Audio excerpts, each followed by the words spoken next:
Hi ಎಲ್ಲರಿಗೂ, ಇದು Thursday mini blog. ಇವತ್ತು ಹಸ್ಬೆಂಡಿಗೆ ಬೇಗ ಎಬ್ಸಿದ್ದಾಯಿತು ವರ್ಕ್ ಮಾಡಲಿಕ್ಕೆ. ನನ್ನ ಫ್ರೆಂಡಿನ ಬೇಬಿ ಶವರ್ ಇತ್ತು, ಸೊ ಹೋಗಬೇಕಿತ್ತು. ಬೆಳಗ್ಗೆ ನಾನು ತಿಂಡಿಗೆ ಪಾಲಕ್ ಪನ್ನೀರ್ ಮತ್ತು ಚಪಾತಿ ಮಾಡಿದ್ದೆ. ಪಾಲಕ್ ಪನ್ನೀರ್ ನನ್ನ ಹಸ್ಬೆಂಡಿಗೆ ತುಂಬ ಇಷ್ಟ, ಸೊ ಅದೇ ಮಾಡಿದ್ದಾಯಿತು. ನಾನು ಕೂಡ ನನ್ನ ವರ್ಕೆಲ್ಲ ಬೇಗ ಫಿನಿಷ್ ಮಾಡಿಕೊಂಡೆ. ಸೊ ಕಡೆ ನಾವು ಸೀದಾ ಮನೆಯಿಂದ ಹೊರಟ್ವಿ. ಅಮ್ಮ ಮತ್ತು ಮಾಯಿ ಕೂಡ ಬರ್ತೆ ಅಂತ ಹೇಳಿದರು, ಸೊ ಒಟ್ಟಿಗೆ ಹೋಗುವಂಥ ಮನೆಗೆ ಪಿಕಪ್ ಮಾಡಲಿಕ್ಕೆ ಹೋದ್ವಿ.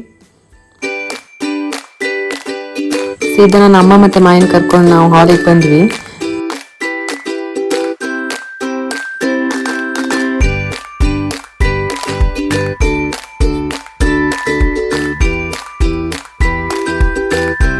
ಹಾಗೆ ನಾವು ಅಲ್ಲಿ ಊಟ ಎಲ್ಲ ಮಾಡಿಕೊಂಡು ಸೀದಾ ನಾವು ನಮ್ಮ ಮನೆಗೆ ಹೋದ್ವಿ. ಮಾಯಿ ಮತ್ತು ನನ್ನ ಅಮ್ಮ ನನಗೆ ಬಿಡಬೇಕಿತ್ತು.